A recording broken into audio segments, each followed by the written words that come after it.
রুদ্র ঘোষ, তুমি কমেন্ট করেছো যে স্যার, অপর্যবেক্ষণজনিত দোষ আর অবৈধ সামান্যীকরণ জনিত দোষ, এই দুটো বিষয় যদি একটু ভালো করে বুঝিয়ে দিতেন। এই দুটো বিষয় নিয়ে একটু সমস্যা হচ্ছে। তো আজকে আমি তোমাদের আলোচনা করব অপর্যবেক্ষণজনিত দোষ তুমি কিভাবে বুঝবে, আর অবৈধ সামান্যীকরণজনিত দোষ তুমি কিভাবে বুঝবে। এই দুটোর মধ্যে অনেকটাই মিল আছে, এটা তোমাদের মধ্যে পার্থক্য করা অনেকটাই কঠিন হয়ে দাঁড়ায়। যে কারণে এই বিষয়টি একদম সহজ করে তোমাদেরকে বুঝিয়ে দেব। অপর্যবেক্ষণজনিত দোষ আর অবৈধ সামান্যীকরণজনিত দোষ তোমরা কিভাবে বুঝবে। তো দেখো, অপর্যবেক্ষণ মানে কি? পর্যবেক্ষণ না করা। আমরা জানি মিলের যে কারণ, মিলের মতে কারণের শর্ত হলো দুই প্রকার। কি কি? সদর্থক শর্ত আর নঅর্থক শর্ত। যদি কোনো যুক্তিতে যে কোনো এক প্রকারের শর্তের উল্লেখ থাকে এবং আর এক প্রকার শর্তের উল্লেখ না থাকে, যে কোনো এক ধরনের শর্তকে পর্যবেক্ষণ করেই সিদ্ধান্ত টানা হয়। মানে আমাদের কোনো বিষয় নিয়ে যদি সিদ্ধান্ত টানতেই হয়, তাহলে কিন্তু দুটো শর্তকেই, মানে দু ধরনের শর্তকেই পর্যবেক্ষণ করে সিদ্ধান্ত টানতে হবে। যেমন সদর্থক শর্ত এবং নঅর্থক শর্ত। কিন্তু যদি আমরা সদর্থক শর্তগুলিকে পর্যবেক্ষণ করলাম কিন্তু নঅর্থকগুলিকে পর্যবেক্ষণ করলাম না, তাহলে এটা অপর্যবেক্ষণজনিত দোষ ঘটবে। যেমন ধরো, আমি দু একটি উদাহরণ দিয়ে তোমাদেরকে বোঝাই, তাহলে তোমরা আরো সহজে বুঝতে পারবে। ধরো, একটা যুক্তিতে আছে মেয়েদের উচ্চ শিক্ষা দেওয়া উচিত নয়, কেননা অধিকাংশ উচ্চশিক্ষিত মহিলারাই গৃহকর্মে বিমুখ। এই যুক্তিটিতে তোমরা অপর্যবেক্ষণজনিত দোষ বলতে পারো, কারণ এখানে যে সমস্ত ক্ষেত্রে উচ্চশিক্ষিত মহিলারা গৃহকর্মে বিমুখ, মানে উচ্চশিক্ষিত এবং বাড়ির কাজ করে না, গৃহকর্ম করে না, তাদের দিকটাই এখানে দেখে সিদ্ধান্ত টানা হয়েছে।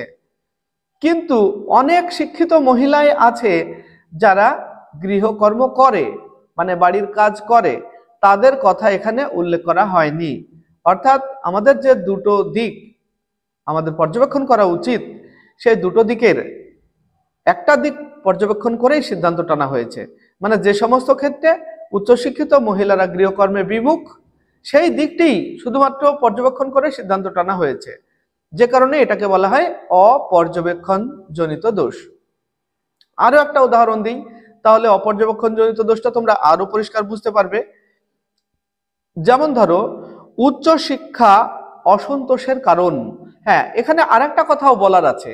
যুক্তির মধ্যে এই কারণ প্রসঙ্গটা কিন্তু উল্লেখ করা থাকবে, কারণ এই প্রসঙ্গটা, কিন্তু অবৈধ সামান্যীকরণ দোষের ক্ষেত্রে এই কারণ ব্যাপারটা উল্লেখ করা থাকবে না। আমি অবৈধ সামান্যীকরণ দোষেরও উদাহরণ দেব, দিয়ে বুঝিয়ে দেব, দেখবে একদম জলের মতো বুঝে নেবে তোমরা। তো উচ্চশিক্ষা অসন্তোষের কারণ, কেননা বেশিরভাগ উচ্চশিক্ষিত লোকেরাই চাকরি না পেয়ে অসন্তোষ প্রকাশ করে। তাহলে এখানে আমাদের কিভাবে পর্যবেক্ষণ করছি আমরা? যে সমস্ত উচ্চশিক্ষিত লোকেরা চাকরি না পেয়ে অসন্তোষ প্রকাশ করেছে, তাদের দিকটি এখানে দেখা হয়েছে। কিন্তু অনেক উচ্চশিক্ষিত লোক যারা চাকরি পেয়ে সন্তুষ্ট হয়েছে, তাদের কথা এখানে বলা হয়নি। মানে একটা দিকের পর্যবেক্ষণ করা হবে আর একটা দিক পর্যবেক্ষণ করা হবে না, তখন সেটা হবে অপর্যবেক্ষণজনিত দোষ। তাহলে এখানে কি হলো? যে সমস্ত ক্ষেত্রে উচ্চশিক্ষিত লোকেরা চাকরি না পেয়ে অসন্তোষ প্রকাশ করেছে, তাদেরকে দেখেই সিদ্ধান্ত টানা হয়েছে যে উচ্চশিক্ষাই হলো অসন্তোষের কারণ। কিন্তু আমাদের আরেকটা দিক অপর্যবেক্ষণ রয়েছে, যে কারণে এই যুক্তিটিতে আমরা অপর্যবেক্ষণজনিত দোষ বলবো। আর অবৈধ সামান্যীকরণজনিত দোষ আমরা কখন বলবো? যখন আমরা কয়েকটি দৃষ্টান্ত পর্যবেক্ষণ করে যদি সমগ্র সম্পর্কে সিদ্ধান্ত টানি, তাহলে সেটাকে আমরা বলবো অবৈধ সামান্যীকরণ দোষ। কয়েকটি দৃষ্টান্ত পর্যবেক্ষণ করে যদি সমগ্র সম্পর্কে সিদ্ধান্ত টানা হয়। যেমন ধরো, আমি এ পর্যন্ত যতজন ফেরিওয়ালা দেখেছি তারা অসৎ, মানে আমার দেখা কয়েকজন ফেরিওয়ালা তারা অসৎ, তা দেখে আমি সিদ্ধান্ত টেনে নিলাম যে অতএব সব ফেরিওয়ালা অসৎ। এটা হবে অবৈধ সামান্যীকরণ। কয়েকটি দৃষ্টান্ত পর্যবেক্ষণ করে যদি সমগ্র সম্পর্কের সিদ্ধান্তটা না হয় তাহলে হবে অবৈধ সামান্যীকরণ দোষ। আরো একটা উদাহরণ দিই, আমি এ পর্যন্ত যত কাক দেখেছি সেগুলি কালো, সুতরাং সব কাক কালো। তাহলে আমার দেখা কয়েকটি কাক, আমি তো সব কাক দেখিনি, পৃথিবীর সব কাক দেখিনি, কিন্তু তবুও কয়েকটি কাক দেখেই আমরা সিদ্ধান্ত টানলাম সব কাক কালো। তাহলে এখানে অবৈধ সামান্যীকরণ দোষ। মানে কয়েকটি দৃষ্টান্ত পর্যবেক্ষণ করে যদি সমগ্র সম্পর্কে সিদ্ধান্তটা না হয় তাহলে হবে অবৈধ সামান্যীকরণ দোষ। যেমন ধরো আমি একটি পাগলাগারদে গেলাম, পাগলাগারদে গিয়ে যে কজন লোকের সঙ্গে পরিচয় করলাম তারা উচ্চশিক্ষিত, সুতরাং সব উচ্চশিক্ষিত লোকেরাই পাগল, এরকম যদি বলা হয় তাহলে হবে অবৈধ সামান্যীকরণ। কিন্তু এই যুক্তিটাকে যদি আবার ঘুরিয়ে একটু বলা হয় যে আমি একটা পাগলাগারদে গেলাম, যে কজন পাগলের সঙ্গে সাক্ষাৎ করলাম তারা উচ্চশিক্ষিত, সুতরাং উচ্চশিক্ষাই হলো পাগল হওয়ার কারণ, এরকম যদি বলা হয় উচ্চশিক্ষাই হলো পাগল হওয়ার কারণ, এই কারণ উল্লেখ যদি থাকে তাহলে তোমরা অপর্যবেক্ষণজনিত দোষ বলবে। তো আশা করছি তোমাদেরকে বোঝাতে পেরেছি।